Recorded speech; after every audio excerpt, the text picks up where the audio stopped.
ನೋಡಿ, ಈ ಕದನ ಮುಗಿತಾ ಇಲ್ಲ. CM ಚೇರ್ ಭದ್ರಾನ ಹಾಗಾದ್ರೆ ಅಂತೇಳಿ ಪ್ರಶ್ನೆ ಬಂದಾಗ ಸಿದ್ದರಾಮಯ್ಯವರು ಬಹಳಷ್ಟು ಬಾರಿ ಹೇಳ್ಕೊಂಡು ಬಂದಿದ್ದಾರೆ. ಸೆಷನಲ್ಲಿ ಕೂಡ ಹೇಳಿದರು, ಅವರ ಪುತ್ರ ಯತೀಂದ್ರ ಸಿದ್ದರಾಮಯ್ಯವರು ಕೂಡ ಹೇಳಿದರು 5 ವರ್ಷ ಅವರೇ ಮುಖ್ಯಮಂತ್ರಿ ಆಗಿರ್ತಾರೆ ಅಂತೇಳಿ. ಹಾಗಾದರೆ ಸಿದ್ದರಾಮಯ್ಯವರೇ 5 ವರ್ಷ ಮುಖ್ಯಮಂತ್ರಿನ? ಈ ಪ್ರಶ್ನೆಯನ್ನು ಯಾರೇ ಮಾಡಿದ್ರು ಕೂಡ ಸರಿಯಾದಂಥ ಉತ್ತರ, ಸ್ಪಷ್ಟವಾದಂಥ ಉತ್ತರ ಯಾರ ಬಳಿ ಕೂಡ ಇಲ್ಲ. ಹಾಗಾದರೆ ಇದಕ್ಕೆ ಉತ್ತರ ಕೊಡಬೇಕಾಗಿರೋದು ಯಾರು?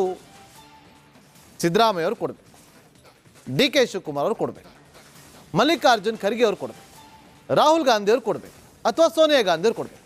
ಈ 5 ಮಾತ್ರವೇ ಈ ಪ್ರಶ್ನೆಗೆ ಸ್ಪಷ್ಟವಾದಂಥ ಉತ್ತರವನ್ನು ನೀಡೋದಕ್ಕೆ ಸಾಧ್ಯ. ಆದರೆ ಯಾರು ಏನೇ ಮಾಧ್ಯಮದವರು ಪ್ರಶ್ನೆ ಮಾಡಿದ್ರು ಕೂಡ ಬಹಿರಂಗವಾಗಿ ಈ ವಿಚಾರವನ್ನು ಯಾರೂ ಮಾತಾಡ್ತಾ ಇಲ್ಲ. ಯಾರೇನೇ ಪ್ರಶ್ನೆ ಮಾಡಿದ್ರು ಕೂಡ ಅವರು ಹೇಳೋದು ಹೈಕಮಾಂಡ್ ತೀರ್ಮಾನವೇ ಅಂತಿಮ, ಹೈಕಮಾಂಡ್ ಏನು ಹೇಳಿತ್ತೋ ಅದೇ ಆಗೋದು. ಹಾಗಂತ ಹೈಕಮಾಂಡ್ ಹತ್ತ ನೋಡ್ತಿದ್ದಾರೆ CM ಮತ್ತು DCM. ಆದರೆ ಏನು ಮಾಡಬೇಕು? ಹೈಕಮಾಂಡ್ ನಾಯಕರಿಗೆ ಈ ವಿಚಾರವಾಗಿ ಚರ್ಚೆ ಮಾಡೋ ಮನಸ್ಸಿಲ್ಲ ಅಂತ ಕಾಣಿಸುತ್ತೆ. ಹಾಗಾದರೆ CM ಚೇರ್ ಭದ್ರನ್ ಅನ್ನುವ ಪ್ರಶ್ನೆ ಒಂದು ಕಡೆ ಆದರೆ, ಇನ್ನು DCM DK ಶಿವಕುಮಾರ್ ಅವರ ಕನಸು ನನಸಾಗುತ್ತಾ? ಹಾಗಾದರೆ ಆ ಪ್ರಶ್ನೆ ಬಂದಾಗ ಕರ್ನಾಟಕದ CM ಆಗುವಂಥ ಕನಸನ್ನು ಕಾಣ್ತಾ ಇರುವಂಥ DK ಶಿವಕುಮಾರ್ ಅವರಿಗೆ ಆ ಕನಸು ಕನಸಾಗಿಯೇ ಉಳಿಯುತ್ತಾ ಅಥವಾ ನನಸಾಗುತ್ತಾ ಅನ್ನೋದನ್ನು ಕಾದು ನೋಡಬೇಕು. ಕಳೆದ 1 ವರ್ಷದಿಂದ ಎಲ್ಲರೂ ಕೂಡ ಕಾಯ್ಕೊಂಡು ನೋಡ್ತಾ ಇದ್ದಾರೆ, ಏನಾಗುತ್ತೋ ಅಂತೇಳಿ. ಯಾವಾಗ 2.5 ವರ್ಷ ಕಂಪ್ಲೀಟ್ ಆಯ್ತಲ್ಲ, ಅಲ್ಲಿಂದನೇ ಶುರುವಾಯಿತು ಕೂಗು, DCM DK ಶಿವಕುಮಾರ್ ಅವರು ಮುಂದಿನ ಮುಖ್ಯಮಂತ್ರಿ ಅಂತೇಳಿ. DK ಶಿವಕುಮಾರ್ ಅವರು ಎಲ್ಲೇ ಹೋಗಲಿ ಅವರ ಬೆಂಬಲಿಗರು ಘೋಷಣೆಯನ್ನು ಕೂಗ್ತಾರೆ, ಮುಂದಿನ CM DK ಶಿವಕುಮಾರ್ ಅಂತೇಳಿ. ಆದರೆ ಸ್ವತಃ DK ಶಿವಕುಮಾರ್ ಅವರು ಕೂಡ ಬಹಿರಂಗವಾಗಿ ಒಪ್ಪಂದದ ಬಗ್ಗೆ ಎಲ್ಲೂ ಹೇಳಿಲ್ಲ. ಪದೇ ಪದೇ ಹೈಕಮಾಂಡ್ ನಾಯಕರ ಭೇಟಿಗೆ ಶತಪ್ರಯತ್ನವನ್ನು ಮಾಡ್ತಾ ಇದ್ದಾರೆ DK ಶಿವಕುಮಾರ್ ಅವರು. ಸಂಪುಟ ಸರ್ಜರಿ ಏನಾದರೂ ಆಗೋದ್ರೆ ಸಿದ್ದರಾಮಯ್ಯವರ ಕುರ್ಚಿ ಗಟ್ಟಿ, ಆಗ DK ಶಿವಕುಮಾರ್ ಅವರಿಗೆ ಕಷ್ಟ. ಹಾಗಾಗಿ ಈಗ ಮೌನವಾಗಿದ್ದಾರಲ್ಲ DCM DK ಶಿವಕುಮಾರ್ ಅವರು. ಕಾರಣ ಇಷ್ಟೇ, ಇವರೆಲ್ಲ ಹೋಗಿ ಡೆಲ್ಲಿನ ಕೂತವ್ರೆ, ಕ್ಯಾಬಿನೆಟ್ ರೀಶಫಲ್ ಮಾಡ್ರಿ ಅಂತೇಳಿ. ಆಗ ಹೈಕಮಾಂಡ್ DK ಶಿವಕುಮಾರ್ ಅವ್ರನ್ನ ಬನ್ನಿ ಅಂತ ಕರೆಸ್ಕೊಳುತ್ತೆ. ಈ ಥರ ಎಲ್ಲ ಕೇಳ್ತಿದ್ದಾರೆ, ಏನು ಮಾಡೋಣ ಅಂದಾಗ ಅವ್ರು ಏನು ಮಾಡ್ತಾರೆ, ಇದೆಲ್ಲ ವಿಚಾರ ಸೈಡ್ಗಡಿ, ಫಸ್ಟು ನಂದು ಹೇಳಿ, ಕುರ್ಚಿ ವಿಚಾರ ಹೇಳಿ. ಯಾಕೆ ಅಂದರೆ ಎಲ್ಲ ನಾಯಕರ ಅಭಿಪ್ರಾಯವನ್ನು ಹೈಕಮಾಂಡ್ ಕೇಳಬೇಕು. ಆಗ DK ಶಿವಕುಮಾರ್ ಅವ್ರಿಗೂ ಕೂಡ ಬುಲಾ ಬರುತ್ತೆ. DK ಶಿವಕುಮಾರ್ ಅವರು ಹೋಗ್ತಾರೆ, ನಿಮ್ಮ ಅಭಿಪ್ರಾಯ ಏನು? ಮೊದಲು ನಾ ಆ ಅಭಿಪ್ರಾಯ ತಿಳಿಸ್ತೀನಿ, ಅದಕ್ಕಿಂತ ಮುಂಚೆ ನಿಮ್ಮ ಅಭಿಪ್ರಾಯ ನನ್ನ ವಿಚಾರದಲ್ಲಿ ಏನು ಅಂತ ಕೇಳ್ತಾರೆ. ಪ್ರಶ್ನೆ ಮಾಡ್ಬೋದು. ಕಡ್ಡಿ ಮುರಿದಂತೆ ಮಾತನಾಡಲು ಮುಂದಾಗಬಹುದು DK ಶಿವಕುಮಾರ್ ಅವರು, ಕಾದು ನೋಡಬೇಕು. ಹಾಗಾದ್ರೆ ಮಲ್ಲಿಕಾರ್ಜುನ್ ಖರ್ಗೆ ಅವರು ಏನು ಸುಮ್ಮನೆ ಇದ್ದಾರಾ? ಅವ್ರಿಗೆ ಕರ್ನಾಟಕದ ವಿಚಾರದಲ್ಲಿ ಟೆನ್ಷನ್ ಇಲ್ವಾ? ಖಂಡಿತವಾಗ್ಲೂ ಇದೆ ಅಂತ ಹೇಳಲಾಗುತ್ತೆ. ಯಾಕೆ ಅಂತಂದ್ರೆ AICC ಅಧ್ಯಕ್ಷ ಮಲ್ಲಿಕಾರ್ಜುನ್ ಖರ್ಗೆ ಅವರಿಗೆ ಕರ್ನಾಟಕದ ದೊಡ್ಡ ಚಿಂತೆ ಆಗಿರೋದು. ಯಾಕೆಂದ್ರೆ ಬೆಂಗಳೂರು ಬಂದಾಗಲೆಲ್ಲ ಕುರ್ಚಿ ಕದನಕ್ಕೆ ಚರ್ಚೆಗೆ ಮುನ್ನೆಲೆ ಬರುತ್ತೆ, ಏನಾಗ್ಬೋದು ಅಂತೇಳಿ ಎಲ್ಲರೂ ಕೇಳ್ತಾರೆ. ನೋಡಿ, ಇವತ್ತು ಕೂಡ ಮಲ್ಲಿಕಾರ್ಜುನ್ ಖರ್ಗೆ ಅವರನ್ನು ಭೇಟಿ ಮಾಡಿದ್ದಾರೆ DCM DK ಶಿವಕುಮಾರ್ ಅವರು. ರಾಜ್ಯದ ರಾಜಕೀಯ ವಿದ್ಯಮಾನಗಳ ಬಗ್ಗೆ ಉಭಯ ನಾಯಕರು ಚರ್ಚೆಯನ್ನು ಮಾಡಿದ್ದಾರೆ. ಶಾಸಕರ ದೆಹಲಿ ಯಾತ್ರೆ ಬಗ್ಗೆ ಕೂಡ ಚರ್ಚೆಯನ್ನು ನಡೆಸಿದ್ದಾರೆ. ಆದರೆ ಈ ಬಗ್ಗೆ ಖರ್ಗೆ ಒಬ್ಬರೇ ತೀರ್ಮಾನ ಮಾಡೋದಕ್ಕೆ ಸಾಧ್ಯವೇ ಇಲ್ಲ.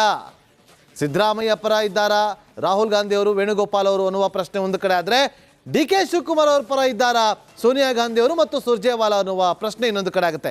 ಇದರಿಂದಾಗಿ ಮಲ್ಲಿಕಾರ್ಜುನ್ ಖರ್ಗೆ ಅವರು ತಟಸ್ಥ ಸ್ಥಿತಿಯಲ್ಲಿ ಉಳಿದುಕೊಂಡು ಬಿಟ್ಟಿದ್ದಾರಂತೆ.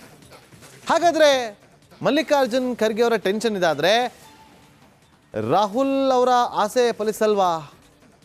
ಸಿದ್ದರಾಮಯ್ಯ DKC ಪವರ್ ಫೈಟ್ನಿಂದ ರಾಹುಲ್ಗೂ ಕೂಡ ನಿರಾಸೆ ಆಗಿದೆಯಾ? ಕರ್ನಾಟಕ ಮಾಡೆಲ್ ಮಾಡೋದಕ್ಕೆ ರಾಹುಲ್ ಗಾಂಧಿ ಅವರು ಮುಂದಾಗಿದ್ರು. ಕರ್ನಾಟಕದ ಗ್ಯಾರಂಟಿ ಪ್ಯಾನ್ ಇಂಡಿಯಾ ದೇಶದಲ್ಲಿ ಸಕ್ಸಸ್ ಆಯಿತು. ಹೇಗೆ ಕರ್ನಾಟಕದ ಗ್ಯಾರಂಟಿ ಮಾಡೆಲ್ನ ತೆಲಂಗಾಣದಲ್ಲಿ ಅನೌನ್ಸ್ ಮಾಡಿದ್ರು ಮ್ಯಾನಿಫೆಸ್ಟೋದಲ್ಲಿ. ಅಲ್ಲಿ ತೆಲಂಗಾಣದಲ್ಲಿ ಅಧಿಕಾರವನ್ನು ಹಿಡಿಯೋದಕ್ಕೆ ಸಾಧ್ಯ ಆಯಿತು, ಕರ್ನಾಟಕದ ಮಾಡೆಲ್.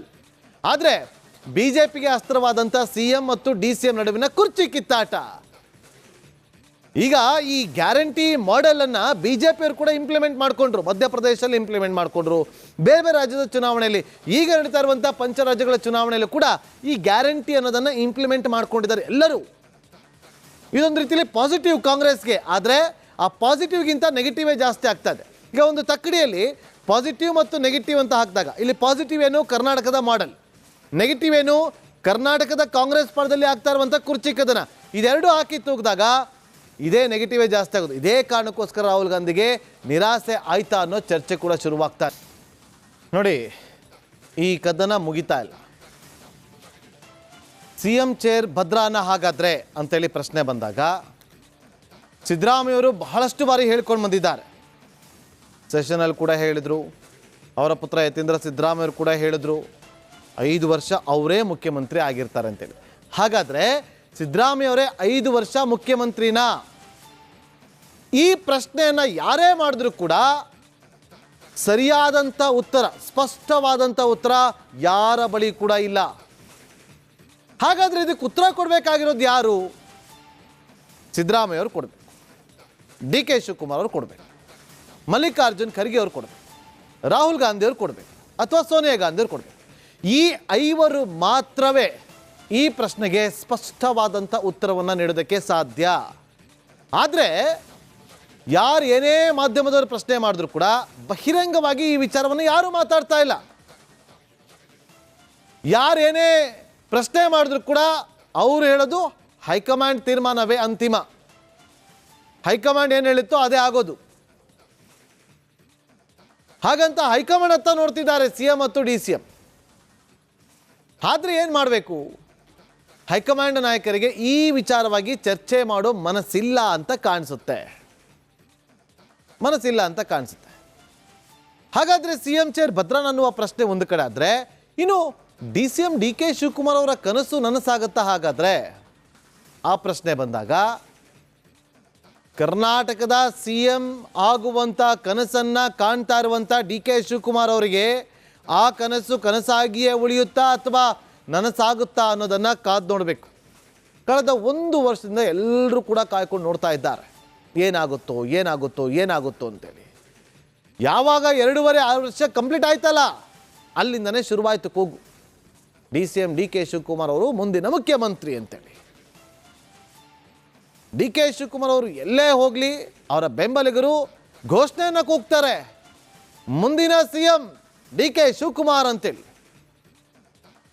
ಆದರೆ ಸ್ವತಃ DK ಶಿವಕುಮಾರ್ ಅವರು ಕೂಡ ಬಹಿರಂಗವಾಗಿ ಒಪ್ಪಂದದ ಬಗ್ಗೆ ಎಲ್ಲೂ ಹೇಳಿಲ್ಲ. ಪದೇ ಪದೇ ಹೈಕಮಾಂಡ್ ನಾಯಕರ ಭೇಟಿಗೆ ಶತಪ್ರಯತ್ನವನ್ನು ಮಾಡ್ತಾ ಇದ್ದಾರೆ DK ಶಿವಕುಮಾರ್ ಅವರು. ಸಂಪುಟ ಸರ್ಜರಿ ಏನಾದರೂ ಆಗೋದ್ರೆ ಸಿದ್ದರಾಮಯ್ಯವರ ಕುರ್ಚಿ ಗಟ್ಟಿ, ಆಗ DK ಶಿವಕುಮಾರ್ ಅವರಿಗೆ ಕಷ್ಟ. ಹಾಗಾಗಿ ಈಗ ಮೌನವಾಗಿದ್ದಾರಲ್ಲ DCM DK ಶಿವಕುಮಾರ್ ಅವರು. ಕಾರಣ ಇಷ್ಟೇ, ಇವರೆಲ್ಲ ಹೋಗಿ ಡೆಲ್ಲಿನ ಕೂತವ್ರೆ, ಕ್ಯಾಬಿನೆಟ್ ರೀಶಫಲ್ ಮಾಡಿರಿ ಅಂತೇಳಿ. ಆಗ ಹೈಕಮಾಂಡ್ DK ಶಿವಕುಮಾರ್ ಅವ್ರನ್ನ ಬನ್ನಿ ಅಂತ ಕರೆಸ್ಕೊಳುತ್ತೆ. ಈ ಥರ ಎಲ್ಲ ಕೇಳ್ತಿದ್ದಾರೆ, ಏನು ಮಾಡೋಣ ಅಂದಾಗ ಅವ್ರು ಏನು ಮಾಡ್ತಾರೆ, ಇದೆಲ್ಲ ವಿಚಾರ ಸೈಡ್ಗಡಿ, ಫಸ್ಟು ನಂದು ಹೇಳಿ, ಕುರ್ಚಿ ವಿಚಾರ ಹೇಳಿ. ಯಾಕೆ ಅಂದರೆ ಎಲ್ಲ ನಾಯಕರ ಅಭಿಪ್ರಾಯವನ್ನು ಹೈಕಮಾಂಡ್ ಕೇಳಬೇಕು. ಆಗ DK ಶಿವಕುಮಾರ್ ಅವ್ರಿಗೂ ಕೂಡ ಬುಲಾ ಬರುತ್ತೆ.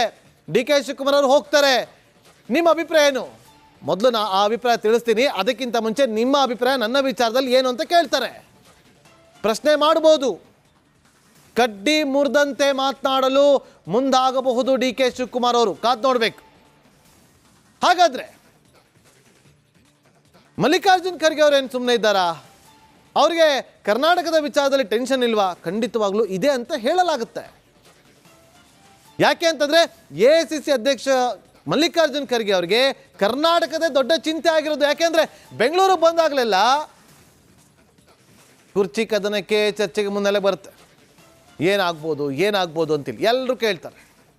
ನೋಡಿ, ಇವತ್ತು ಕೂಡ ಮಲ್ಲಿಕಾರ್ಜುನ್ ಖರ್ಗೆ ಅವರನ್ನು ಭೇಟಿ ಮಾಡಿದ್ದಾರೆ DCM DK ಶಿವಕುಮಾರ್ ಅವರು. ರಾಜ್ಯದ ರಾಜಕೀಯ ವಿದ್ಯಮಾನಗಳ ಬಗ್ಗೆ ಉಭಯ ನಾಯಕರು ಚರ್ಚೆಯನ್ನು ಮಾಡಿದ್ದಾರೆ. ಶಾಸಕರ ದೆಹಲಿ ಯಾತ್ರೆ ಬಗ್ಗೆ ಕೂಡ ಚರ್ಚೆಯನ್ನು ನಡೆಸಿದ್ದಾರೆ. ಆದರೆ ಈ ಬಗ್ಗೆ ಖರ್ಗೆ ಒಬ್ಬರೇ ತೀರ್ಮಾನ ಮಾಡೋದಕ್ಕೆ ಸಾಧ್ಯವೇ ಇಲ್ಲ. ಸಿದ್ದರಾಮಯ್ಯ ಪರ ಇದ್ದಾರಾ, ರಾಹುಲ್ ಗಾಂಧಿ ಅವರು, ವೇಣುಗೋಪಾಲ್ ಅವರು ಅನ್ನುವ ಪ್ರಶ್ನೆ ಒಂದು ಕಡೆ ಆದರೆ, ಡಿ ಕೆ ಶಿವಕುಮಾರ್ ಅವ್ರ ಪರ ಇದ್ದಾರಾ, ಸೋನಿಯಾ ಗಾಂಧಿ ಅವರು ಮತ್ತು ಸುರ್ಜೇವಾಲಾ ಅನ್ನುವ ಪ್ರಶ್ನೆ ಇನ್ನೊಂದು ಕಡೆ ಆಗುತ್ತೆ. ಇದರಿಂದಾಗಿ ಮಲ್ಲಿಕಾರ್ಜುನ್ ಖರ್ಗೆ ಅವರು ತಟಸ್ಥ ಸ್ಥಿತಿಯಲ್ಲಿ ಉಳಿದುಕೊಂಡು ಬಿಟ್ಟಿದ್ದಾರಂತೆ. ಹಾಗಾದರೆ ಮಲ್ಲಿಕಾರ್ಜುನ್ ಖರ್ಗೆ ಅವರ ಟೆನ್ಷನ್ ಇದಾದರೆ ರಾಹುಲ್ ಅವರ ಆಸೆ ಫಲಿಸಲ್ವಾ? Siddaramaiah D K Shi power ಫೈಟ್ನಿಂದ ರಾಹುಲ್ಗೂ ಕೂಡ ನಿರಾಸೆ ಆಗಿದೆಯಾ? ಕರ್ನಾಟಕ ಮಾಡೆಲ್ ಮಾಡೋದಕ್ಕೆ ರಾಹುಲ್ ಗಾಂಧಿ ಅವರು ಮುಂದಾಗಿದ್ರು. ಕರ್ನಾಟಕದ ಗ್ಯಾರಂಟಿ ಪ್ಯಾನ್ ಇಂಡಿಯಾ ದೇಶದಲ್ಲಿ ಸಕ್ಸಸ್ ಆಯಿತು. ಹೇಗೆ ಕರ್ನಾಟಕದ ಗ್ಯಾರಂಟಿ ಮಾಡೆಲ್ನ ತೆಲಂಗಾಣದಲ್ಲಿ ಅನೌನ್ಸ್ ಮಾಡಿದ್ರು ಮ್ಯಾನಿಫೆಸ್ಟೋದಲ್ಲಿ. ಅಲ್ಲಿ ತೆಲಂಗಾಣದಲ್ಲಿ ಅಧಿಕಾರವನ್ನು ಹಿಡಿಯೋದಕ್ಕೆ ಸಾಧ್ಯ ಆಯಿತು ಕರ್ನಾಟಕದ ಮಾಡೆಲ್. ಆದರೆ ಬಿ ಜೆ ಪಿಗೆ ಅಸ್ತ್ರವಾದಂಥ ಸಿ ಎಂ ಮತ್ತು ಡಿ ಸಿ ಎಂ ನಡುವಿನ ಕುರ್ಚಿ ಕಿತ್ತಾಟ. ಈಗ ಈ ಗ್ಯಾರಂಟಿ ಮಾಡೆಲನ್ನು ಬಿ ಜೆ ಪಿಯವರು ಕೂಡ ಇಂಪ್ಲಿಮೆಂಟ್ ಮಾಡಿಕೊಂಡ್ರು. ಮಧ್ಯಪ್ರದೇಶದಲ್ಲಿ ಇಂಪ್ಲಿಮೆಂಟ್ ಮಾಡಿಕೊಂಡ್ರು, ಬೇರೆ ಬೇರೆ ರಾಜ್ಯದ ಚುನಾವಣೆಯಲ್ಲಿ, ಈಗ ನಡೀತಾ ಇರುವಂಥ ಪಂಚರಾಜ್ಯಗಳ ಚುನಾವಣೆಯಲ್ಲೂ ಕೂಡ ಈ ಗ್ಯಾರಂಟಿ ಅನ್ನೋದನ್ನು ಇಂಪ್ಲಿಮೆಂಟ್ ಮಾಡ್ಕೊಂಡಿದ್ದಾರೆ ಎಲ್ಲರೂ.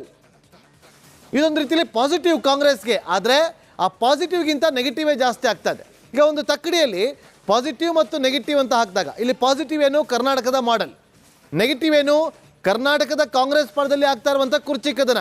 ಇದೆರಡು ಹಾಕಿ ತೂಗಿದಾಗ ಇದೇ ನೆಗೆಟಿವೇ ಜಾಸ್ತಿ ಆಗೋದು. ಇದೇ ಕಾರಣಕ್ಕೋಸ್ಕರ ರಾಹುಲ್ ಗಾಂಧಿಗೆ ನಿರಾಸೆ ಆಯ್ತಾ ಅನ್ನೋ ಚರ್ಚೆ ಕೂಡ ಶುರುವಾಗ್ತಾ